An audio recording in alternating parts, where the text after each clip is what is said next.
Radhe Radhe friends, स्वागत है आप सभी का मेरे आज के एक नए वीडियो में। तो आज की वीडियो में आपको कार्तिक माह स्नान की कथा सुनने को मिलेगी। कार्तिक स्नान करने वाले को यह कथा अवश्य सुननी चाहिए। एक समय की बात है, किसी नगर में एक बूढ़ा व्यक्ति रहता था। उसकी 7 बहुएं थीं। एक बार कार्तिक का महीना आया और उसने अपनी बहुओं से कहा कि मैं कार्तिक का स्नान करूंगा, क्या तुम इसे निभा दोगी? 7 में से 6 बहुओं ने मना कर दिया, लेकिन बड़ी बहू ने कहा कि मैं निभा दूंगी। बूढ़ा हर रोज सुबह उठता और नदी पर स्नान कर घर आता। गीली धोती को वह बड़ी बहू के आंगन में सुखा देता।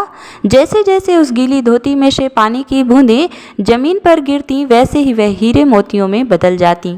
धोती से हीरे मोती गिरते देख बाकी 6 बहुओं से रहा नहीं गया और वे बोली कि हम भी ससुर जी को अपने यहाँ नहाने को बोलते हैं। उन्होंने कहा कि पिताजी, आप कल से हमारे यहाँ कार्तिक नहा लेना। बूढ़े ने कहा कि ठीक है, मुझे तो नहाना ही है, मैं तुम्हारे यहाँ नहा लूँगा। बूढ़ा सुबह सवेरे स्नान करके आया और धोती उसने दूसरी बहू के आंगन में सुखाने के लिए डाल दी, लेकिन यहाँ हीरे मोती की बजाय कीचड़ टपकने लगा। बहुओं ने यह देखा तो कहा कि आप हमारे यहाँ पाप का स्नान कर रहे हो, इसलिए यहाँ से जाओ और बड़ी बहू के यहाँ ही स्नान करो। बूढ़ा वापस बड़ी बहू के यहाँ आया और कार्तिक का स्नान करने लगा। स्नान करके उसने फिर से धोती सुखाई तो फिर से हीरे मोती गिरने लगे। अब कार्तिक का महीना समाप्त होने को था। बूढ़ा चिंता में पड़ गया तो बड़ी बहू ने इसका कारण पूछा। उसने कहा कि कार्तिक स्नान समाप्त होने को है और मेरा मन है कि मैं सारे परिवार को एक दिन खाने का न्योता दूं।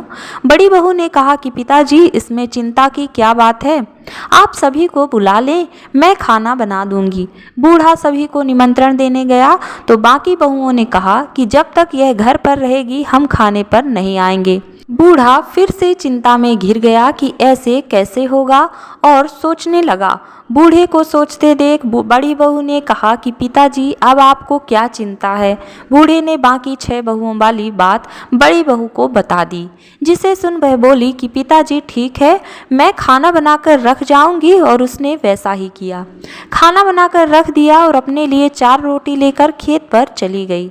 इधर 6 बहुओं ने खाना खा लिया, लेकिन जाने से पहले बाकी बचे खाने में कंकड़ पत्थर डालकर चली गईं कि बड़ी बहू आएगी तो परेशान होगी। इधर खेत में बैठकर बड़ी बहू कहने लगी कि राम जी की चिड़िया, राम जी का खेत, चुग लो चिड़िया भर भर पेट। मेरे ससुर ने घर में जगह दी है और मैंने खेत में। चिड़िया को बाजरा डाल वह घर आ गई। घर आई तो बूढ़ा फिर उदास बैठा था। उसने फिर पूछा कि पिताजी, यह उदासी क्यों? सब ठीक ठाक निपट गया ना? वह बोला कि हाँ, सब ठीक निपट गया, लेकिन वह तेरी देवरानियाँ बाकी बचे खाने में कंकड़ पत्थर व मिट्टी डालकर गई हैं। बहू ने कहा कि कोई बात नहीं पिताजी, मैं तो अपने लिए 4 रोटी फिर बना लूँगी। बहू बूढ़े से बात कर घर के भीतर जाकर खाने को देखती है, लेकिन वह देखती है कि जिस खाने में वह सब कंकड़ पत्थर डाली थी वह हीरो मोती में बदल गए हैं। महल खड़ा हो गया और धन दौलत से भर गया।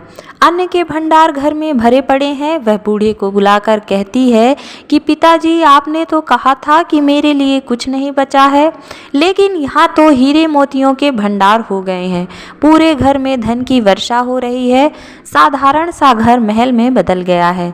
बूढ़ा ये सब चीज़ें देखकर बोला कि बेटी, तुमने सच्चे मन से कार्तिक स्नान सच्चे मन से निभाया था, लेकिन बाकी बहुओं ने पापी मन से इसे निभाया, इसलिए कार्तिक देवता तुमसे प्रसन्न हुए और यह फल दिया है।